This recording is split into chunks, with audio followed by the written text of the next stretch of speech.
시청자 여러분 반갑습니다. 희대의 징표 특별판 세월호의 진실 오늘 2회를 시작하겠습니다.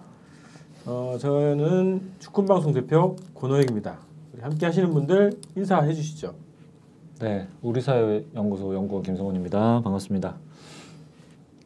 예, 천주교 환경사무위원회 맹주영입니다. 반갑습니다. 종교 활동하시는 분들 있잖아요. 예. 대부분 목소리가 좋아요. 그잖아요. 이 배에서 올라오는 우렁우렁한 목소리. 네. 배는 나왔습니다. 아니 근데 이게 특징인가 아니면 연습을 하시는 거예요? 아니요. 설교를 많이 하시니까. 목사님이든 신부님이든 이게 다 목소리가 좋으시더라고요. 자, 오늘은 그 신성욱 신부님이 못 오셨는데 지금 노동 중이십니다. 노동절입니다. 오늘 노동절인데 노동 중이시고 그래서 이 방송을 잘 해주실 것을 간곡히 요청을 하셨어요. 그래서 항상 신부님과 함께 하고 있습니다. 저희는. 자, 오늘은 해양안전심판원이라고 생소한 기관일 수 있어요. 이번에 이제 세월호 참사 과정에서 이 기관을 이제 알게 됐고 저희가 그렇죠. 연구하게 됐고, 근데 이게 해양안전심판원이 어떤 기관이고 이 사건 그 원인을 밝히는 데서 중요한 역할을 해야 되는 기관인데 어쨌든 그 원인을 조사하고 결과를 발표했습니다. 보고서로. 근데 그게 작년 12월 달입니다. 12월 말인데 이게 잘 알려지지 않았지만 어쨌든 중요한 보고서이기 때문에 제가 이걸 집중적으로 오늘 이야기를 할 텐데요. 그 전에 그 세월호 선원들에 대한 항소심 선고가 났습니다. 그래서 그 얘기부터 먼저 시작을 하고 이 결과 자체가 굉장히 의미가 있고 또 중요한 사안이라서 요걸 오늘 먼저 좀 다루고요. 그 다음에 심판원 이야기를 좀 이어가도록 하겠습니다. 네, 그래서 항소심 재판부가 28일 날 그 선원들에 대한 15명이죠. 15명 선원들에 대한 항소심 선고를 내렸는데요. 좀 많이 바뀌었습니다. 이준석 선장에 대해서는 살인죄를 인정했고요. 그 항소심 재판 과정에서 이준석 선장이 자기는 퇴선 방송을 했다, 지시를 했다 이렇게 주장을 했는데 그게 수용이 되지 않았습니다. 그래서 퇴선 방송이 없었고 그래서 살인죄를 적용했다. 무기징역을 내렸죠. 그 다음에 나머지 14명 선원들은 대폭 감형이 됐어요. 1등 항해사 강원식에 대해서 1심은 20년이었거든요. 예. 근데 항소심은 12년으로 됐고 2등 항해사 김용호에 대해서는 15년이 1심이었는데 2심에서는 7년으로 그게 반이 이제 줄었죠. 그리고 또 주목되는 그 선원들이 있습니다. 그 저희가 작년에 이제 국정원 요원이라고 가히 의심했던 신정훈이라는 이 사람이 그 1등 항해사 견습생입니다. 그죠? 견습 항해사인데 1심에서 7년을 받았는데 2심에서는 1년 6월을 받았어요. 7년에서 1년 6월. 네네. 3등 항해사 박한결 당시에 조타를 지휘했던 박한결 항해사에 대해서는 1심에서 10년에서 항소심 5년으로 반으로 줄었어요. 자, 그 다음에 오렌지맨으로 많이 또 의혹을 받았던 이분이 조기장 전영준 씨인데요. 이분이 1심에서 5년, 항소에서 1년 6개월 받았어요. 그래서 이 선고에 대해서 유가족들도 많이 반발을 하시고 여러 가지 아직 뭐 의혹들도 있고 증거물이 바닷속에 있지만 어쨌든 재판이 진행됐고 결과가 이렇게 나왔는데 이 결과에 대해서 한번 말씀 좀 듣고 그 다음에 저희는 어쨌든 이 진상이 밝혀지지 않았다고 생각을 하기 때문에 이 선원들과 관련된 여러 가지 의혹들을 좀 제기하는 선에서 첫 번째 주제를 좀 이어가도록 하겠습니다. 결과에 대해서 어떻게 보셨어요? 그러니까 이게 이제 그 감형된 이유나 그 좀 각각이 좀 다를 것 같거든요. 그래서 그 제가 전해 듣기로는 일단 그 당시 조타실에 근무했던 박한결하고 그 다음에 저기 조타수죠. 네. 조기수 씨. 이 두 분 같은 경우, 2명 같은 경우는 그 조타 실수가 인정이 되지 않아서, 그죠? 그 감형을 했다. 그러니까 조타기가 고장 가능성이 있고 또 하나 이유가 더 있었던 엔진 오작동. 엔진 오작동 가능성도 여전히 검증되지 않았다. 그래서 재판부에서 어쨌든 그 검찰이 지금까지 제기해왔던 그 조타기 문제, 조타 실수 부분들을 재판에서 인정을 하지 않은 이런 아주 의미 있는 내용이 하나 있었던 그 내용을 잠깐 더 소개를 해드리면 대각도 조타 실수라고 대각도 이제 조타 검찰이 주장을 했는데 이 재판부는 세월호 조타기의 고장, 엔진 오작동 가능성이 있기 때문에 우선 선체를 인정을 해서 조사를 해야 된다는 거예요. 이게 합리적인 판단인 건 맞죠? 그렇죠. 매우 상식적인 네. 판단인 거죠. 근데 그동안 검찰의 중간 수사 발표나 그 해양안전심판원에도 나오는 이 내용을 보면 조타기에는 고장이 없다 이런 주장이에요. 그렇죠. 수사기관과 그 해양안전심판 오늘 물론 다루긴 할 텐데 이 두 기관에서 계속 주장해왔던 이 조타기 문제에 대해서 어쨌든 법원이 인정하지 않았다는 거죠. 이 수사 결과에 대해서 이게 저는 굉장히 좀 중요한 의미가 있다고 보고 어쨌든 인양을 해봐야 알 수 있다라는 그 강력한 메시지를 준 거에 대해서는 일단 좀 긍정적으로 평가를 하고 싶습니다. 물론 이제 이 선원들에 대해서 형을 감형하는 문제는 물론 이제 다른 부분과 좀 별도로 다루어질 부분도 있다고 생각을 하지만은 어쨌든 그 이유가 이 조타기 문제로 이렇게 지적이 좀 돼 있는 부분에 대해서 좀 의미가 있지 않나 이렇게 생각이 들고 나머지 그 선원들이 감형된 이유는 뭐라고 돼 있나요? 그 판결문에? 판결문이 공개가 된 건 없고요. 몇 가지 인용만 됐고 조타 실수는 조사가 더 필요하다 이렇게 된 거예요. 근데 순환구호법상의 선원들이 승객의 그 승객을 구조할 의무 있잖아요. 그 자체를 가지고 이렇게 판결을 내린 거예요. 네. 그거를 이제 항소심에 적용을 한 거죠. 네. 순환구조법 사항을 1심에서는 없었는데 그 부분을 적용을 했죠. 그럼 도대체 감형될 이유가 하나도 없는데 그렇죠. 지금. 근데도 감형이 됐고. 네. 그런 부분들에 대해서는 당연히 그래서 유가족분들도 굉장히 분노하고 네. 계시고 그래서 이준석 선장에 대해서 어쨌든 살인죄가 인정이 됐다라는 부분 이 부분은 어쨌든 평가를 좀 해야 되겠다라는 생각이 들고 나머지 선원들이 일괄적으로 다 감형됐다 이 부분은 아무런 근거도 없는데 지금 사고 원인 혹은 이후의 구조 과정에 대한 의혹 여전히 남아있는 상황에서 일괄 고등법원에서 이렇게 감형을 했다라는 게 굉장히 좀 납득하기 힘든 받아들이기 어려운 그런 결과라고 볼 수 있겠네요. 우리가 재판할 때부터 약간 그죠 예상한 건 있어 대략 그죠 처음에는 1심에 때는 막 떠들썩하게 이렇게 중형을 내렸다가 항소심 가서 약간 이제 뭐 꼬리 내리는 방식으로 가지 않을까 예상을 했었는데 저는 이 결과에서 대표적으로 딱 두 인물이 아까 말씀드렸던 것처럼 1년 6개월을 받은 두 사람이 딱 특징적으로 좀 눈에 띄었는데 그 신정훈 씨에 대해서 이 사람의 이따 얘기가 나오겠지만 이 사람의 내린 선고가 1년 6개월 그리고 뭐 오렌지맨 이렇게 이제 논란이 됐던 조기장 전영준 씨에 대해서도 1년 6개월 제일 적은 형량을 받았어요. 네. 그 근거도 잘 모르겠고 가장 의혹에 휩싸인 인물들인데 또 유독 이 두 사람만 그렇게 형량이 최저 형량으로 나왔을까 이게 좀 의심스럽더라고요. 판결 이유가 굉장히 궁금합니다. 지금 사실 판결문을 꼭 빨리 입수해서 좀 봤으면 좋겠는데 언론 보도된 내용을 갖고서는 도저히 이 감형된 이유에 대해서는 사실 좀 납득하기 어렵네요. 저희가 또 그 판결문을 좀 입수해가지고 또 분석을 해보도록 하겠습니다.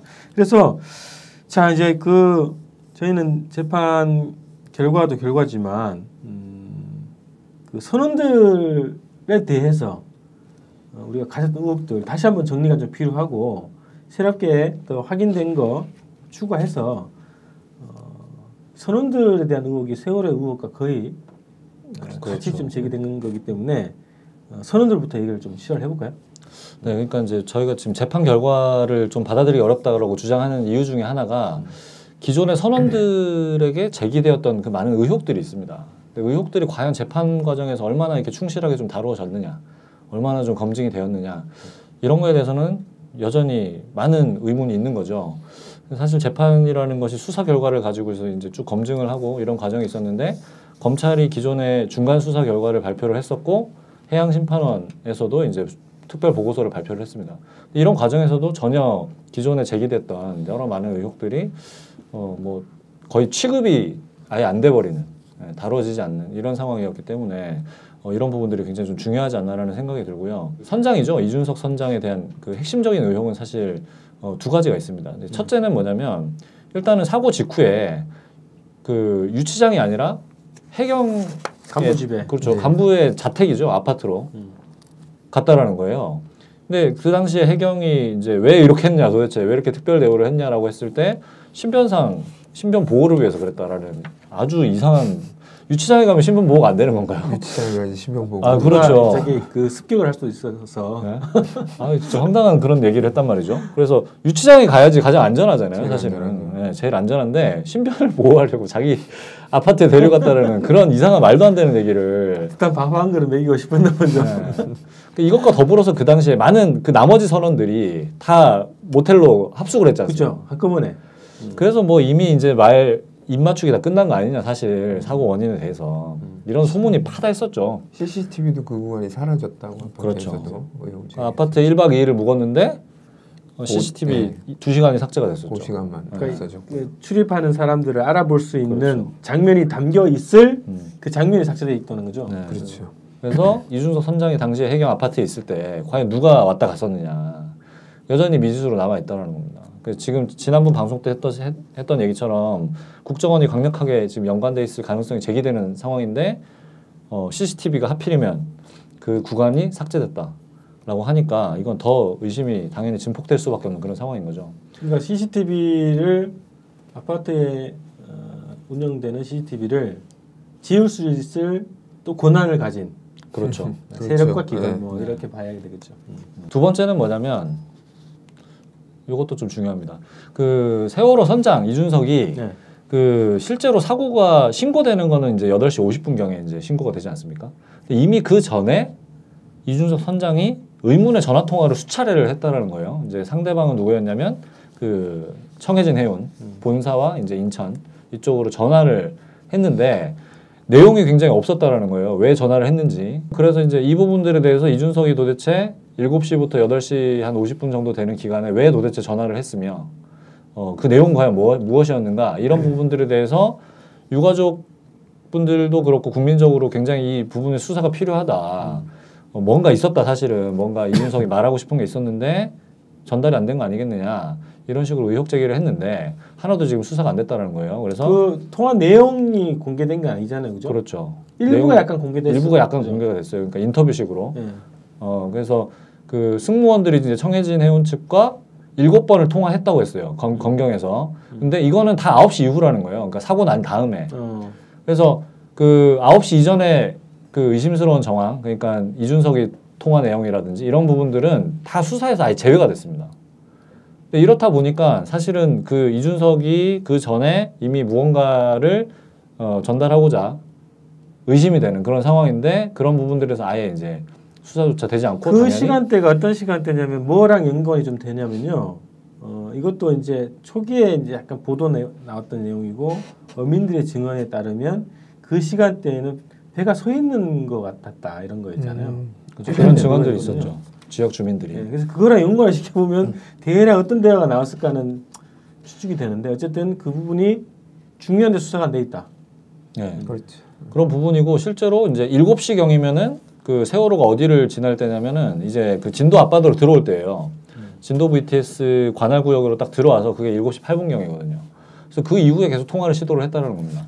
그래서 이게 사실은 지금 진도 VTS 물론 나중에 뭐 다루기도 하겠는데 진도 VTS와 이 세월호 사이의 교신 기록이 이미 편집되고 조작되었다라는 게 사실로 밝혀진 조건에서 전화 통화조차 이렇게 수사가 되지 않으니까 더 의혹이 증폭이 되는 거죠. 근데 여전히 이런 부분들은 재판에서 하나도 다뤄지지 않았죠. 이제 물론 이준석 선장 같은 경우는 지금 살인죄가 적용이 됐지만 무기징역으로 됐죠. 나머지 선원들에 대해서도 이제 이런 식으로 검증이 더 필요한 거 아니냐 이렇게 좀 제기를 하고 싶은 거고요. 특히 이제 3등 항해사죠. 박한결 항해사입니다. 네. 이 1심 재판 과정에서 굉장히 그 의미심장한 그 증언을 한 적이 있죠. 네. 그러니까 왜 급하게 우회전을 했었느냐 이렇게 제기를 했는데 3등 항해사가 앞에서 마주오는 올라오는 선박이 있었다. 올라오는 배가 있었다. 올라오는 배. 네, 올라오는 배. 맞은편에서 올라오는 배가 있어서 충돌을 피하려고 급선회를 했다. 이렇게 발언을 했단 말이에요. 재판정에서.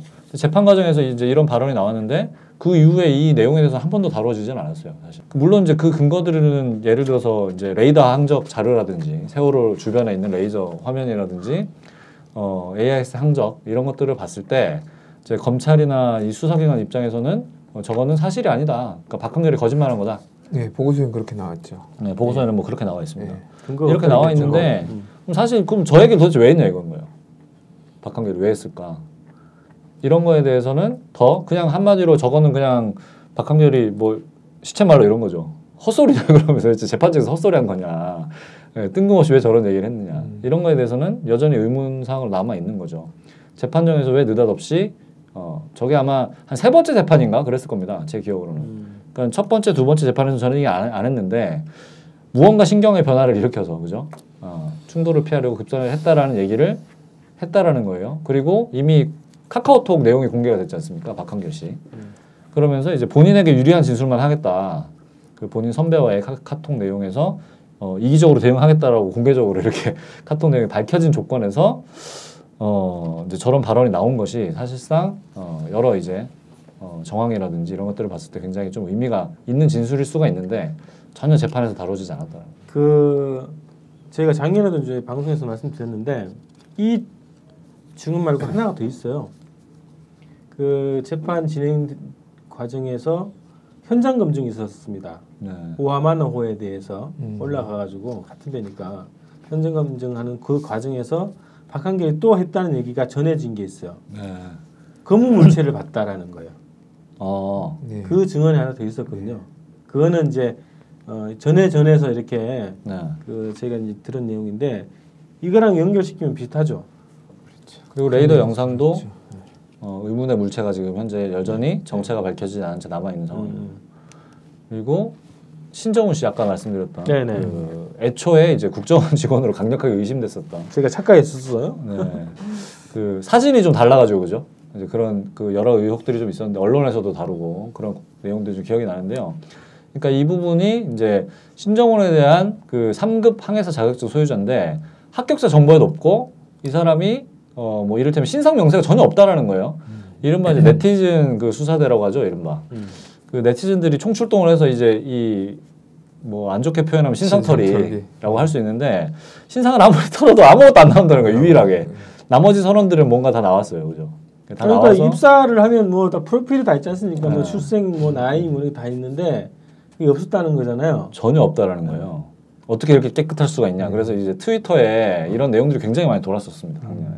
도대체 넌 누구냐? 어떻게 이렇게 그 온라인 공간에 프로필이 이렇게 깨끗할 수가 있냐?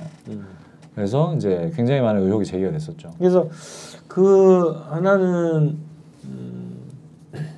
출항 전날 입사를 한 사람이잖아요. 그렇죠. 14일 날이죠. 입수했다. 네, 14일 날. 14일 날 입사를 한 사람인데 1등 항해사 견습 자격으로 들어온 거예요. 그죠? 굉장히 높은 직인데 나이가 34살. 이제 한 살 더 먹었네. 35살이네. 네. 근데 저희가 또 그 지난 작년에도 이제 방송을 했지만 신정훈에 대해서 딱 들은 신상 정보는 하나는 이 사람의 출생지를 딱 전해 들은 얘기는 제주도의 고아원이었다라는 얘기가 있죠. 네. 저희가 더 취재를 못했는데 취재비가 없어가지고 제주도에 못 가가지고 근데 그 정보는 파악을 이제 들은 게 있어요. 그래서 그 확인이 좀 필요한데 네. 어쨌든 그 정도라는 거예요. 지금 나와 있는 얘기는. 그리고 유일하게 얼굴이 드러났을 때가 작년 국정감사 때. 그렇죠. 네, 처음으로 얼굴이 나왔죠. 나왔는데 이제 다 사실은 처음 등장을 했었고 그러면서 이제 그 뒤에 나오는 강원식이라는 인물하고 아 이게 다른 사람이구나 처음 밝혀졌던 사람이죠. 그래서 어쨌든 이 사람에 대해서는 일단 이제 사실 재판 과정에서 기본적으로 하는 게 본인 확인하고 기본 이런 과정들을 거치지 않습니까? 근데 이제 기자들조차도 잘 몰랐다라는 거예요. 이 사람 정보에 대해서. 그래서 굉장히 여전히 의문으로 남아 있죠.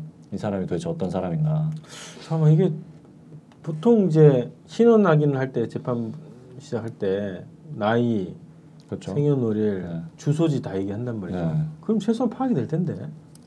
그렇죠. 그렇게 되는 게 정상인데 아직도 이렇게 밝혀진 것이 없느냐. 그리고 다음으로 이제 강원식에 대한 의혹인데 이 가장 많은 의혹의 주인공이었죠, 사실. 사고 직후에 어떻게 이렇게 태연하게 여러 군데로 전화를 하며 그리고 지금도 이제 전화를 하고 있는 그 사진이 지금 마침 저기 해경배죠. 123정 배 123정인데 123정. 그래서 최초로 이제 세월호에 접근을 해서 선원들을 데리고 나왔었죠. 그래서 데리고 나왔는데 계속 전화질만 하는 거죠. 네, 강원식이라는 사람은. 그러니까 이제 처음에 조타실에 모였다가 내가 전화기가 없네. 그래가지고 다시 자기가 잤던 방까지 가가지고 전화기를 또 들고 오고 그러고서 전화를 계속 하는데 해경정에 타서도 계속 전화를 하고 뭔가 지시하는 장면도 포착이 됐었고. 그죠. 마치 그 영상을 해경이 공개한 게 있어요. 작년에 여러 가지 의혹들이 있으니까 해경이 자체적으로 그 스마트폰으로 찍었다고 주장하는 네. 그 영상들을 자기들의 웹하드에 올려놓고 비밀번호를 다 공개를 했어요. 그래서 보도자를 뿌렸단 말이죠. 그래서 언론사들이 다 그걸 다운받아서 분석을 해봤는데 그 영상에 보면은 해경까지도 지휘하는 모습이 보인다는 거예요. 그렇죠. 해경까지 지휘하는. 이렇게 저기 막 이러면서. 철수 뭐 이런 식의. 네. 그래서 실제 언론에 보도가 됐죠. 이게. 네. 1등항에서 강모 씨가 실질적 선장이 아니냐 이런 의혹이 제기가 됐었습니다. 언론에서. 네. 그래서 이제 연합뉴스였는데요. 이게 제기가 되면서 사실상 이 사람이 선장 노릇을 한 게 아니냐. 그럼 도대체 이 사람의 역할이 뭐였겠느냐. 이런 의혹들이 제기가 됐죠. 이준석 선장은 이제 그때 당시에 저거지 않습니까? 그 소위 말하는 바지 선장, 그죠? 네, 이제 대리 선장으로 들어와 있고 실제로 항해 과정에서 크게 저기 하지 않는 이런 상황에서 이제 강원식이 구조 과정이라든지 탈출 과정 그리고 그 항해 과정에서도 실질적인 역할들을 했다라는 것이 정황들이 많이 포착이 돼서 이 사람이 도대체 어떤 사람이냐 이런. 그래서 저 선장이 술을 먹고 저렇게 바지를 벗고 태연하게 지낼 수 있는 조건이 됐던 거죠. 그렇죠.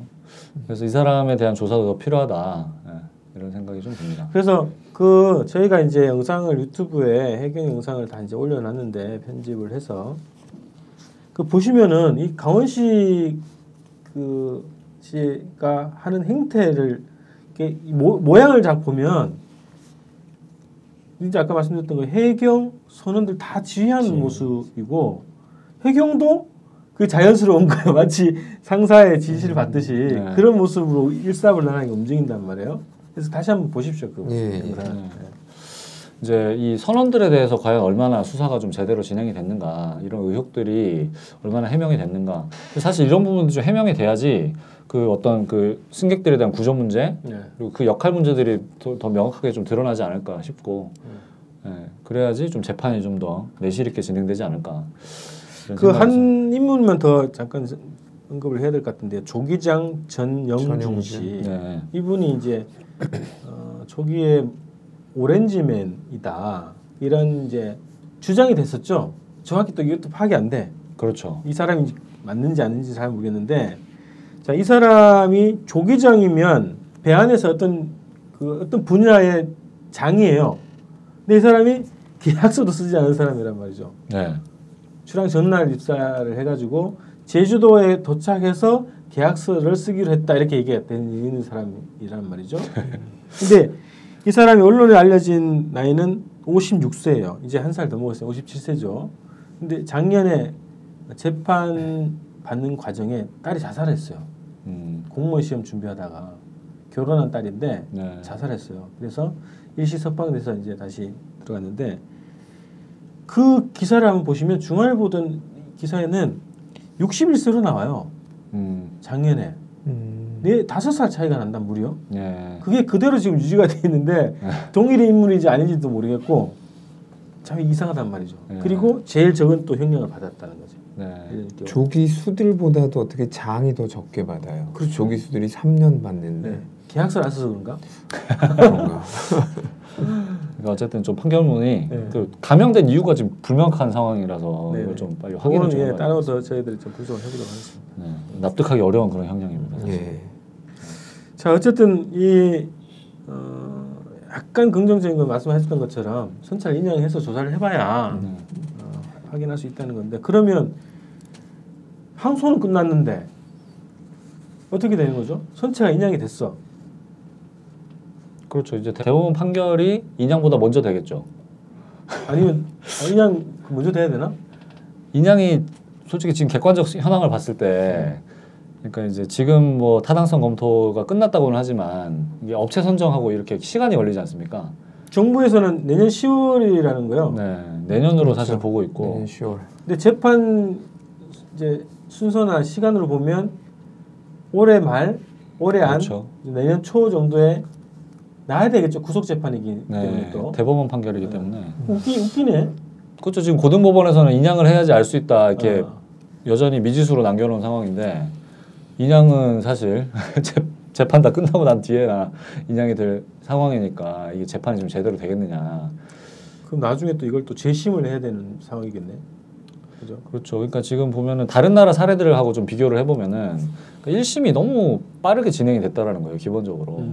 그런 얘기들이 많이 있었죠. 뭐 이탈리아 사례라든지 이런 얘기들을 하면서 그 1심을 왜 이렇게 속전속결로 하는가, 부실한 재판들을 계속 진행을 하는가에 대해서 유가족분들도 계속 문제 제기를 했었고, 그리고 실제로 이제 거기에서 수많은 의혹들이 남아 있는 과정에서 인양도 안 됐었고요. 그래서 이런 상황이었는데 이 재판 일정하고 지금 사실 가장 중요한 증거물인 배가 바닷속에 가라앉아 있는데 재판은 이미 다 끝나버리는 이런 상황으로 좀 가고 있다. 제 주장은 이 정부가 배 인양을 최대한 늦추려고 한다. 네. 그래서 그거에 대해서 반론을 제기하시는 분도 있는데 제가 이 얘기 하다 보니까 늦춰야 되겠네요. 그 전에 재판이 끝나야 되니까. 그죠? 네. 작년에 제가 그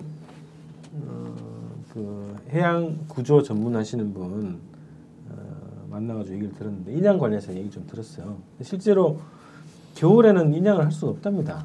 네. 이렇게 중국 쪽에서 파도가 이렇게 완전 너울이 엄청 커진다는 거예요.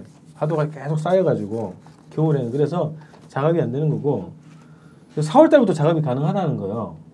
그럼 지난달부터 작업이 가능한 상태였단 말이죠. 그리고 정부에서 TF팀 꾸려가지고 그렇죠. 작년부터 연구를 했는데 이미 가능하다는 결론이 미리 나 있었는데 이제야 발표했다는 거지. 그렇죠. 1년 넘게. 그럼 4월 달에 작업이 들어가면 짧게는 3개월, 길어도 6개월이라는 거예요. 그럼 올해 안에 늦어도 10월 달에 인양이 돼. 네. 그럼 대법 판결 전에 날 수 있지. 그렇죠. 인양이. 오셔서.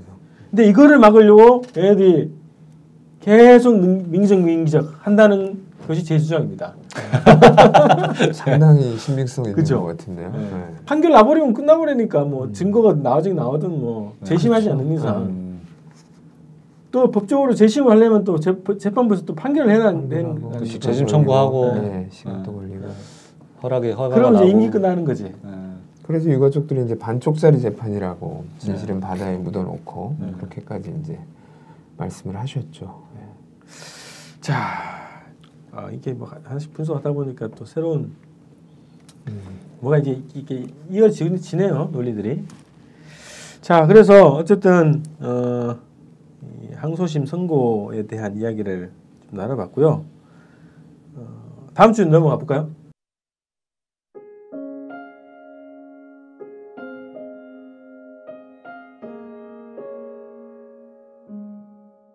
자, 그 다음에는 오늘 본 주제로 여기 가보도록 하겠습니다. 해양안전심판은 여러분들이 최근에 좀 많이 들어보셨던 기관인데 해양사고에서는 주로 이 기관이 전면에 나서서 사고 원인을 조사해야 되는 건데 이상하게 검경이 앞에서 다 했죠. 네. 또 그 앞전에 사전 정지 작업한 움직임들이 포착이 되는데 그건 저희가 조사를 좀 더 하고 네. 얘기를 좀 드리도록 하고 예. 오늘 해양안전심판원의 조사 보고서를 좀 검증을 먼저 해보도록 하는데요. 심판원 자체부터 한번 네. 얘기를 좀 해보죠. 알겠습니다. 일단은 중요한 자료가 하나 나왔어요. 이제 여객선 세월호 전복사고 특별조사 보고서. 네, 굉장히 중요해 보이죠. 네, 이름부터 좀 이렇게 거창한데요. 네. 그 사고 일자가 이제 물론 4월 16일 이렇게 돼 있고 공표일은 2014년 작년 12월 29일입니다. 연말에 나왔습니다. 이걸 언제 입수했어요? 저는 이런 게 있는지도 몰랐습니다, 사실. 그러게요. 네, 있는지도 모르다가 올해 2월경에 우연히 세월호 관련 항적 자료를 조사하다가 그 레이더 자료 항적이 이렇게 캡처된 게 구글에서 하나 검색이 됐어요. 처음 보는 자료인 거예요, 이게. 그래서 이게 뭐지? 그래서 봤는데 해양안전심판원에서 조사 보고서가 나왔더라고요. 그래서 언론 보도 검색을 해봤는데 단신밖에 없어요. 그 연합뉴스 단신 있죠. 보고서가 나왔다. 네, 있고 그게 여기서 뭐 이런 그 해양안전심판원에서 그 보도자료 뿌린 거 딱 그거 요약해가지고 그냥 딱 나와 있는 단신 그거 하나밖에 없더라고요. 사실 이게 그래서 저는 의문이 든 겁니다. 이렇게 중요한 누가 봐도 중요한 보고서 같은데 이게 지금 그리고 해양안전심판원은 도대체 뭔가. 그래서 이제 여기를 좀 들여다봤는데요. 일단은 그 해양안전심판원이 어떤 조직이냐. 그 이게 사실 좀 생긴 지는 오래된 조직이더라고요. 네. 그래서 61년도에 그 해난심판법이라는 게 공포가 되고 뭐 이런 과정을 거쳐가지고 그 해양 사고에 관해서 여기에서 이제 해양 안전에 관련해서 말 그대로 이제 심판을 하는 건데요. 이 심판이라는 건 어떤 거냐면 그 행정심판을 얘기를 합니다. 그래서 행정심판은 일반적인 그 형사나 민사하고는 다르죠. 그래서 이제 행정관계, 이를테면은 여기에서는 해양 사고만 다루기 때문에 해양 사고가 발생했을 때 그 사고 원인을 조사하는 기본 주체입니다. 주 업무. 네. 그래서 조사를 해서 그 배에 탑승하고 있던 여러 이제 해기사라고 하죠. 그러니까 이를테면 선원들입니다. 그 뭐 조타수도 있을 거고 항해사도 있을 거고 선장도 있을 거고요. 그러니까 이런 사람들이 자격증을 가지고 있죠. 해기사 자격증을 가지고 있는데 그 자격증에 대해서 너는 면허 취소, 뭐 너는 뭐 한 6개월 자격 정지 이렇게 이제 행정 처분을 내리는 겁니다. 그 역할을 하는 게 이제 저 해양안전심판원인데요.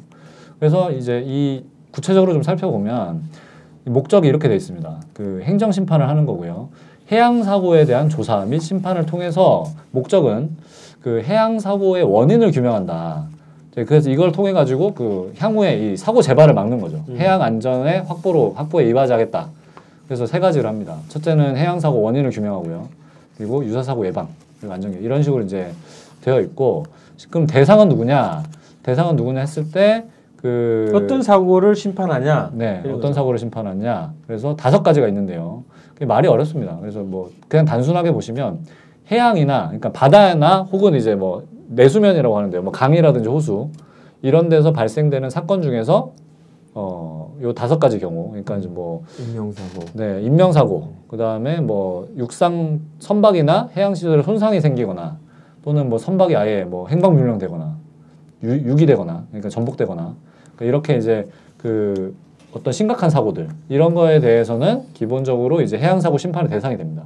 그 강에서 일어난 사고도 한다는 거 대상. 네. 그럼 예전에 뭐 충주호 뭐 이런 거 그렇죠. 사고도 한다는 거네요. 네. 다 해양오염, 기름 뭐 이런 네, 기름 오염. 네. 네. 과거에 뭐 시프린스 오염 사건이라든지 네, 네, 네. 이런 거 다 이제 해양안전심판원에서 기본적으로 조사를 하고 심판을 한다는 거죠. 그리고 이제 신급제는 이렇게 돼 있습니다. 그러니까 신급제라는 거는 일반 법원 같은 경우는 그죠? 지방법원 3심제죠. 3심제죠. 네. 1심, 2심, 3심. 그래서 대법원까지 가는 이런 과정으로 판단을 받는데 이번에 행정심판이라서 2차례 일단 심판을 받습니다. 그래서 기본은 이제 지방해양안전심판원이 있고요.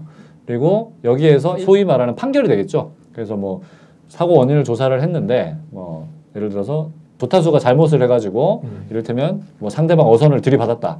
그래서 너의 면허를 취소한다. 이렇게 결정을 하는데 그 결정은 재결이라고 해요. 그래서 재결이라는 용어를 쓰는데요. 말이 어렵죠.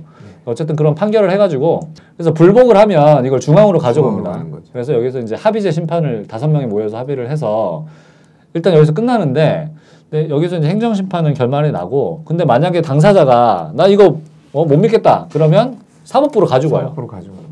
그래서 가지고 와서 고등법원부터 다시 시작을 하는 거예요. 행정소송. 네. 그래서 소송을 걸어서 고등법원에서 사실과 관련된 여러 가지 고등법원은 이제 사실관계를 다루는 마지막 심판이지 않습니까? 대법원에서는 그냥 고등법원의 판단을 그냥 보는 거고 이렇게 돼 있기 때문에 사실관계를 다시 고등법원에서 다시금 다룬다는 거예요. 그래서 그 재결서에 나와 있는 그 내용을 다시 검토를 해서 여기서 한 번 더 판단을 하고 마지막으로 최종적으로 대법원에 가서 그래서 전체적으로 이제 4번을 거치게끔 최대한 4번을 거치게 돼요. 최대 4번이 가능한 거죠. 최대 4번이 가능하죠. 그래서 이런 이제 신급제를 가지고 있고요. 그 조사 절차는 처음에 이제 사고가 나오면 사고가 발생이 됐다라고 하면 이제 그 인지를 하겠죠, 공무원들이. 그래서 그 각 지방 그 이를테면 목포 앞바다에서 사고가 났다. 그러면 그 목포 지방 해심이 있습니다. 줄여서 해양심판원 줄여서 해심이라고 하는데 각 그 목포 지방 해심에서 이제 이 담당 조사관을 지정을 해서 조사에 들어갑니다. 그래서 뭐 수사권이 있어요, 여기에서. 이를테면 뭐 그 구속된 뭐 그 해기사 선원들을 소환해서 조사할 수 있고 혹은 뭐 관련된 기관들까지 다 조사를 할 수 있습니다. 조사를 해서 이제 심판을 청구를 하는 거죠. 심판을 청구를 하는 거는 이제 조사 결과를 가지고 행정심판을 청구를 하는 겁니다. 그래서 뭐 심판을 다 하는 건 아니고 그러니까 이미 이제 심판이 필요하겠다. 그러니까 뭐 이를테면 너무 단순한 사고다. 그러는 거는 그냥 이제 하지 않고 좀 사건이 심각하다. 그러면은 이제 심판에 넘겨서 재판 결과를 받는다는 거예요. 이렇게 되어 있고 그러니까 심판 절차 같은 경우는 뭐 일반적으로 비슷합니다. 뭐 이렇게 쭉 가서 그러니까 소환장 처음에 발부를 하고 그다음에 심판을 증인신문, 뭐 사실심리, 증거자료 수집 이런 것들을 해서 이것들을 바탕으로 조사관들이 의견을 진술을 하고 뭐 최후 변론까지 합니다. 그러니까 재판이랑 뭐 크게 그렇죠. 다른 건 없고 최종적으로 이제 재결, 그러니까 재판 결정에 대해서 이제 고지를 하게 되는 이런 과정으로 가게 되겠죠. 해양 심판 그 해양 사고에서 권한이 막강하네요. 권한이 굉장히 중요 많고, 사법기관이죠. 중요 사법, 네. 준사법기관. 네. 네. 아니 그러니까 이게 구속돼 있는 사람이라도 불러다가 조사하고 네. 이렇게 수사권이 있는 거니까요. 네. 네. 그래서 이제 그 이번에 그 세월호 특별법 제정할 때도 수사권을 반드시 우리가 가져야 된다라고 얘기했던 게 수사권이 없이는 사실상 할 수 있는 게 없지 않습니까? 당연히 이런 이제 행정심판을 할 때도 수사권을 가져야지 조사가 가능한 것처럼 그 유가족들의 그런 주장이 굉장히 합리적인 주장이라는 걸 다시 한번 여기서도 좀 확인을 할 수 있게 되고요. 재결을 하게 되면은 세 가지 종류로 징계를 하게 되는데요. 그 면허 취소, 업무 정지, 그리고 이제 견책 이렇게 세 가지가 있고 그 뭐 너무 많이는 할 수 없더라고요. 업무 정지를 1년 이하로 업무 정지를 할 수 있고 면허를 아예 취소할 수 있는 이런 결정들을 하게 되는데 결정의 대상은 아까 말씀드렸듯이 그 선원들입니다. 선원들 중에서도 이제 그 조타 관련 그리고 책임자 이런 사람들을 주로 이제 징계를 하게 되는 그 배에 책임적인 선원들 그렇죠. 대상으로 해기사라고 하는데요. 이제 해기사라고 했을 때는 조타수라든지 항해사 이렇게가 되겠죠. 기본적으로는 네, 주로 이제 그렇게 좀 되고요. 그리고 두 가지 권한이 더 있습니다. 그 이제 중요한 사고, 네, 이 세월호 사건 같이 중요한 사고의 경우는 특별조사부와 특별심판부를 구성을 할 수 있습니다. 그래서 그 기본적으로 이것은 이제 추가적으로 하는 거라고 알려져 있어요. 확인이 더 필요하긴 한데, 그러니까 심판을 청구하기 위해서 기본적인 조사를 하겠죠. 그러니까 이것과 별도로 고강도의 조사를 하는 건데요. 그 아까 이제 말씀드렸던 그 특별조사 보고서라는 게 이 특별조사부에서 설치한 이 조사 결과를 가지고 나오는 겁니다. 네. 그래서 이제 세 가지 경우가 있는데 첫째는 사람이 사망한 사고. 그리고 완전히 그 피해가 매우 큰 해양사고, 좀 주관적이긴 한데요. 그리고 심각한 해양오염. 그러니까 이제 이런 기본적으로 다 다루긴 한데 언론에서 아 이거 정말 심각하다 이렇게 좀 보도가 여론이 형성이 되면 하는 것 같습니다. 주관적인 판단으로. 그 세월호 사건 같은 경우는 좀 이따 다루긴 하겠지만 사고 직후에 바로 이걸 조사부를 설치를 했다 그래요. 예. 그래서 4월 16일부터 특별조사부가 설치가 돼서 당일날 네, 4월 16일 그렇게 좀 얘기가 되고 있고요. 언론에 그렇게 보도가 됐습니다. 그리고 특별심판부도 구성을 할 수 있는데 그 원인 규명에서 굉장히 고도의 전문성이 필요하다고 인정될 때는 특별심판부를 구성을 할 수 있다. 그래서 세월호도 여기에 좀 해당이 되는 것 같아요. 보면은 반드시 해야 하는 건 아닙니다.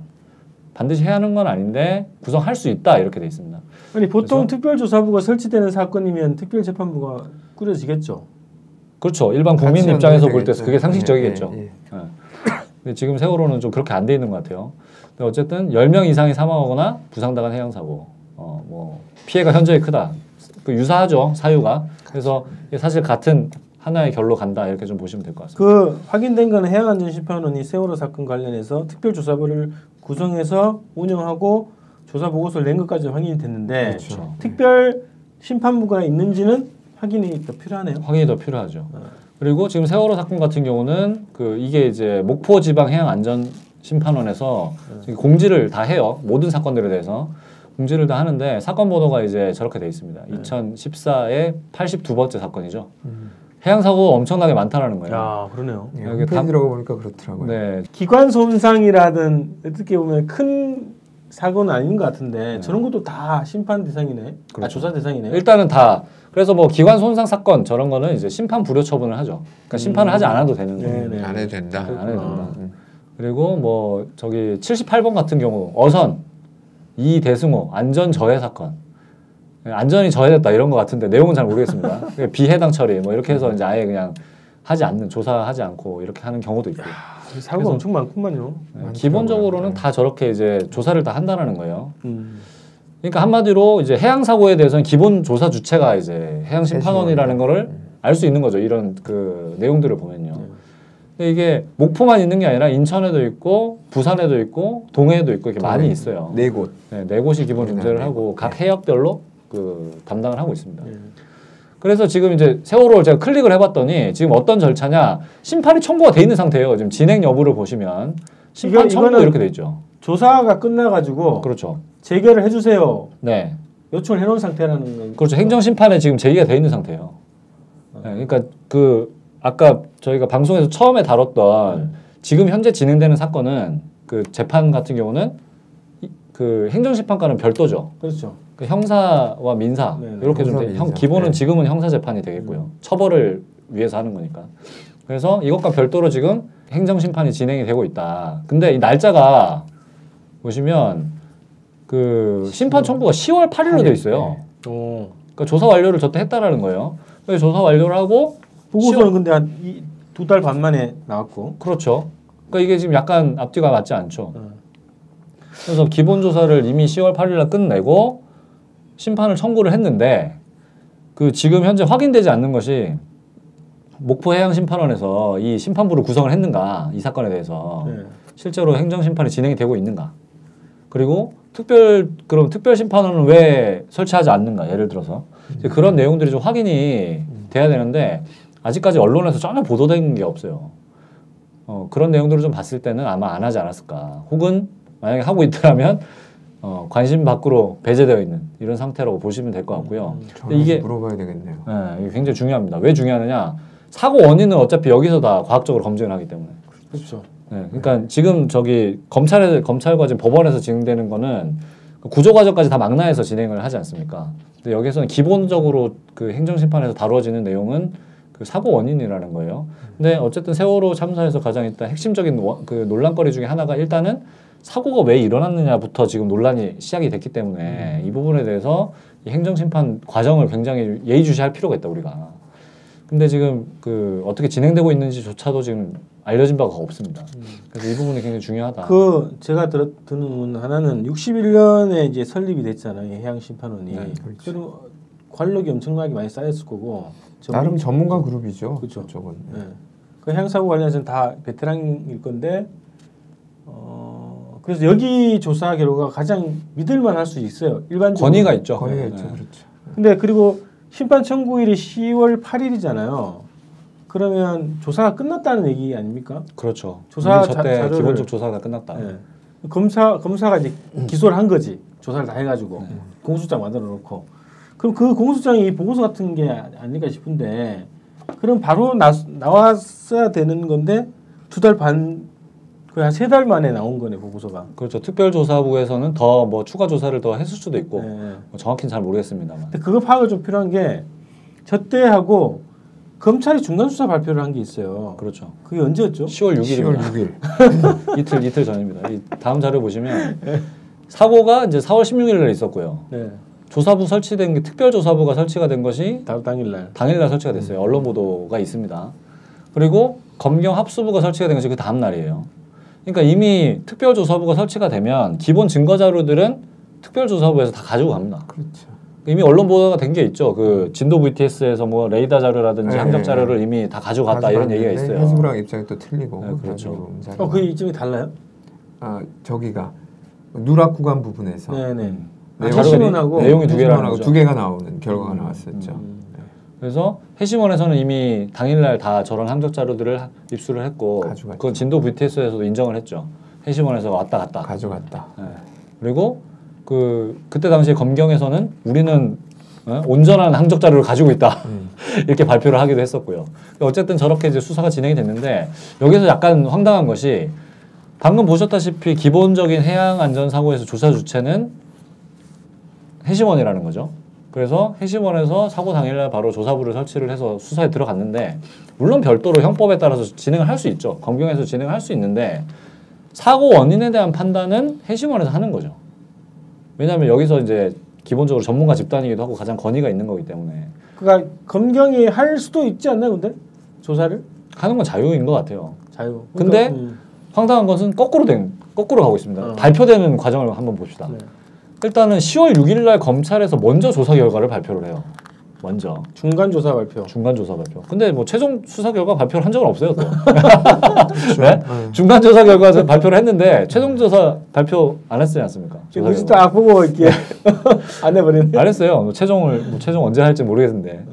어쨌든 중간 조사 결과를 발표를 하고 나서 이틀 뒤에 해심원에서 그 기본 조사를 완료를 하고 해심원에서는 근데 10월 8일 아무런 보도를 하지 않았어요. 안 사실. 했어요. 네. 은근슬쩍 스르쩍 넘어가 버린 거죠. 넘어가버렸죠. 그러고서 이제 심판 청구는 했어요 또. 그러고서 나중에 연말에 가서야 특별조사 보고서를 낸 거예요. 예. 그러니까 이런 순서를 보면은 순서가 원래는 어떻게 돼야 되겠습니까? 당연히 특별조사부에서 그 기본적으로 이제 10월 8일 날 심판 청구를 하기 전에 당연히 이게 논란이 되는 사건이기 때문에 보도자료를 내는 게 정상이죠. 상식적이죠. 언론공개하고. 네. 그 다음에 이제 검찰에서 이걸 보고서 자기들이 보완을 하는 게 맞는 거죠. 왜냐하면 검찰은 전문가 집단이 아니니까. 판단의 자료를 삼아야죠. 그렇죠. 네. 그러고서 이제 공소장을 뭐 내용을 뭐 보완을 한다든지 이런 과정이 있는 다음에야 재판이 진행이 돼야 되는데 거꾸로 한다는 거예요 지금. 서둘러서 했네요. 네. 그런 것들이 이런 일정에서 딱 드러나는 게 아닌가 이런 생각이 들고. 아니 근데 그 하나 전에 네. 그 조사를 한다는 거는 기본 자료를 다 확보하는 것도 있지만 당사자들 있잖아요. 어떤 선원들. 네. 조사를 불러다 해야 되잖아요. 그렇죠. 취조를 하는데 그 과정이 있었을까요? 그러니까 있었느냐 없었느냐. 근데 이 내용을 보시면 물론 이제 이게 파일은 공개된 파일이 있습니다. 해시원 홈페이지에 가시면 자료실에 공개가 돼 있으니까 한 번쯤 관심이 있으신 분들은 많이 좀 다운로드 하셔가지고 굉장히 두꺼워요. 네. 굉장히 두껍습니다. 근데 한번 보시면 그 얼마나 허술한 보고서인가. 누구나 일반인 누구나 한번 딱 훑어봤을 때 이게 정말 말도 안 되는 보고서라는 걸 한눈에 알 수 있고 실제로 이 특별조사부에서 선원들을 소환 조사하지 않았다라는 게 딱 드러납니다 사실. 왜냐하면 다 검찰 공소장을 거의 인용하듯이 하고 있어요. 내용 자체가. 그러니까 사실은 특별조사부에서 선행적으로 먼저 수사를 한 게 아니라 검찰의 조사 결과를 그대로 받아 쓰는 거의 이런 식으로 조사 결과가 발표가 된 건 아니냐. 순서만 보더라도 그러네요. 그렇죠. 네, 그래서 좀 그런 저는 의심을 강력하게 좀 하고 있습니다. 근데 그 조사도 안 한 것일 가능성이 있고 안 했다고 확인이 안 돼 있으니까 그건 확인이 좀 필요하네요. 그렇죠. 확인을 해야겠죠. 선원들에 대한 조사를 했는지 그게 확인이 좀 필요하고 네. 그 다음에 보통 이렇게 심판이 청구되고 나서 얼마 만에 뭐 일심을 해야 된다 뭐 이런 규정이 있다면 네. 그런 부분도 더 확인을 해봐야겠죠. 일단 목포 지방 해심원에 기본적으로 좀 인터뷰라든지 이런 부분들이 많이 필요해 보입니다. 그래서 지금 이게 심판 청구가 되고 나서 지금 몇 개월입니까? 6개월? 7개월째네 벌써? 그러니까요. 근데 일반적으로 행정심판이라는 거는 간결하게 진행이 되잖아요. 상식적으로. 그렇죠. 왜냐하면 이게 이제 무슨 뭐 법리를 막 심각하게 다투거나 이런 부분들보다는 일단은 사고 원인 조사를 하고 그에 대해서 책임 소재를 그냥 규명하는 거기 때문에 사실 이게 뭐 심각한 논란의 여지가 있거나 뭐 이런 부분들은 좀 아닌 것 같고 그래서 그 얼마나 조사가 합리적으로 되느냐에 따라서 진행이 될 수 있기 때문에 좀 그런 생각이 듭니다. 그래서 이 재판 절차와 관련해서 이제 지금 어느 정도 세월호 사건이 진행이 되고 있는가 이 부분은 좀 반드시 좀 확인을 해봐야 되지 않을까. 예. 근데 이 상식적으로라도 이것도 이제 아까 재판 결과와 관련해서 말씀드릴 때도 똑같았지만 증거 조사를 해야 되잖아요. 그렇죠. 이게 인양이 안 돼 있는데 이게 지금 증거가 없어요. 그래서 안 하고 있는 건가? 네. 아니 다 관심법이야 지금. 네. 책 보면 알아야 막. 네. 그 이게 얼마나 부실한지는 뒤에서 좀 더 구체적으로 다루기로 하겠습니다. 네. 그리고 이제 그렇기 때문에 이게 지금 검경 수사가 과연 적법했는가 논란이 굉장히 있었어요. 그래서 그 검경 수사는 기본적으로 형법이나 민법에 기타 등등의 법에 의해서 기본 진행이 됐겠죠. 그래서 뭐 이제 기소를 할 때도 그 살인죄라든지 뭐 업무상 과실 선박 매몰, 그죠? 순환구호법 위반 이런 법 근거를 가지고 이제 검찰이 수사를 했었고 그렇죠. 다 기소를 했습니다, 그죠? 이렇게 되어 있는데. 그 보시면 순환구호법 보시면 이제 이렇게 돼 있습니다. 그래서 그 순환구호법도 이제 해양심판법과 마찬가지로 그 조난사고 해수면이나 내수면 그러니까 바다나 강, 호수 이런 데서 발생한 사고들에 대해서 그 조난사고에 대해서 다 이제 순환을 어떻게 구호할 거냐 이런 법을 정의를 한 건데 여기에서도 이제 조사를 할 수가 있어요. 근데 여기 보시면 그 단서 조항이 있습니다. 그러니까 해양사고의 조사 및 심판에 관한 법률에 따라 조사하는 경우에는 조사를 하지 않는 걸로 돼 있어요. 그죠? 그러니까 사고 원인 조사에 대한 얘기입니다. 그러면 그 해심원 이 법에 따라서 맞아요. 저 그렇죠. 법이 해심원의 설치 근거법이죠. 근거법이죠. 그러면 얘네들이 조사를 들어가면 검경을 안 한다는 거잖아요. 그렇죠. 원인 조사에 대해서는 그러니까 권한이 없는 거죠 원래. 저 법률에 맞춰야 된다는 네. 거죠. 권한이 없는 거죠. 아니 그러면 이런 거네. 이 해양심판원이 자기들이 조사를 이거는 안 할 거야. 그러면 조사를 할 수 있다는 거네 검경이. 그렇죠. 그러니까 만약에 거니까. 해심원에서 이거는 우리가 안 할 거다. 네. 우리가 알 거야. 니네 해. 이렇게 하면 이제 하는 건데 지금 그 아까도 보셨지만 이미 사고 당일날 특별조사부를 설치를 해서 조사에 들어갔는데 검경 입장에서 낼름 해버린 거네. 그렇죠. 해심원이 원래 자기 업무라고 생각하니까. 네. 그러고서 조사 결과를 먼저 내놔요. 그러니까 이게 앞뒤가 안 맞는 거죠. 받았겠죠. 네. 라고 그리고 추측합니다. 네. 네. 그래서 이제 논란이니까 검경에서 뭐라고 했냐면 이렇게 주장을 합니다. 심판원은 심판원이고 우리는 수사기관이기 때문에 원인을 밝힐 수 있다. 그러면서 검찰에서 하는 수사를 가지고 순환구호법 9절에 얽매여서 할 수 없다고는 판단되지 않는다. 위법이죠. 그러니까 이게 아니 법을 근거로 지금 수사를 해야 되는데 지네가 법을 위반하면서 수사를 한다는 얘기를 하고 있는 거잖아요. 그리고 이제 해심원 관계자 인터뷰 내용이 있었는데 이런 내용이 있었습니다. 실질적으로 소송에 들어가면 해양심판원이 내놓은 재결서, 그러니까 아까 결정. 그렇죠. 예. 그러니까 행정심판을 거쳐서 내놓은 그 결정서가 가장 제일 우선시 된다라는 거예요. 그래서 이 결과를 내놓지 않으면, 그러니까 이제 저 결과라는 거는 수사 결과죠. 그 검경 합수부의 수사를 얘기하는 겁니다.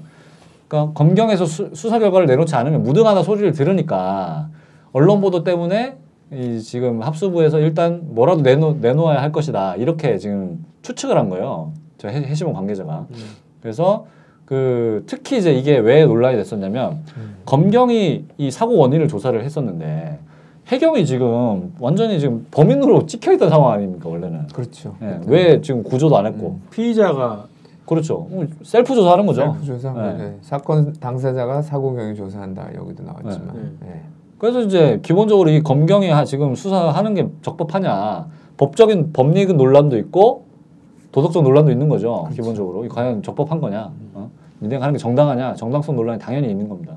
이제 그런데 마침 또 법리까지 어기면서 강행을 하고 수사 결과도 먼저 내놓고 막 이런 과정을 가다 보니까 논란이 더 증폭될 수밖에 없고, 게다가 해심원이 내놓은 보고서를 봤더니 특별조사 보고서를 봤는데 너무 부실하고 지네들이 조사한 것도 아니고 검찰의 수사 결과 내용을 거의 받아 쓴 것 같은 그런 내용들로 이루어져 있다 보니까 논란이 더 증폭이 되는 거죠. 그래서 지금 다시 한번 강력하게 좀 의혹을 제기합니다. 해심원 관계자가 했던 얘기 중에 소송에 들어가면 이거는 이제 그럼 인사 그렇죠. 소송이 되겠죠. 네. 그러면 이게 보험하고도 관계돼 있을 것 같아요. 관계가 됐습니다. 저게 주로 이제 그 손해배상 청구 이런 게 많기 때문에 그렇죠. 해양사고는 그렇죠. 네. 뭐 어차피 선박이 파손되고 이런 경우가 많고, 그래서 이제 재물 손괴 이런 게 다 들어가기 때문에 보험 관계도 당연히 끼어 있을 걸로 생각이 듭니다. 네. 자, 이게 해심원은 제 역할을 형식적으로 한 건데 그것도 지금 애매모호한 상황이고, 또 검경은 쟤네들이 하지 말아야 될 걸 쟤네들이 주도해가지고 지금 판을 끌어가고 있고. 네. 여전히 그런 상황이다. 그래서 일단은 이제 저희가 지금 주장하려고 하는 것은 기본적으로 지금 해심원이 자기 역할을 다 해야 된다. 제대로 이 국민적인 의혹을 불식시키는 데서 해심원이 자기 목과 역할을 하는 것이 굉장히 중요한데 굉장히 부실하다. 그리고 지금 인양 관련해서도 해심원에서 굉장히 강력하게 오히려 요구도 하고 해야 되는 거다 지금. 그래야지 엊그저께 고등법원에서 재판 판결문에 나와 있지 않습니까? 지금 인양이 안 돼가지고 예? 검찰 조사 못 믿겠다 이렇게 공개적으로 얘기를 했는데 지금 이제 해심원이 이런 판단을 제대로 하지도 않고 행정심판도 민기적되고 이런 상황 자체가 도대체 이유가 뭔지 이런 것들에 대해서 더 확인을 하고 검찰이 과연 수사가 적법한 거냐 이런 거에 대해서도 더 제기를 해야 되는 그런 상황인 것 같습니다. 혹시 이게 특별조사부가 조사를 해가지고 심판 청구를 했다고 그러잖아요. 청구. 네. 그러니까 재판을 해주세요 이런 거죠. 그렇죠. 그럼 그 재판에 선원들이 나와야 되는 거죠. 출석을 해야 나와야죠. 네. 네, 당사자니까. 네. 그거를 하기 어려운 조사라 진행이 안 되고 있는 거 아닐까?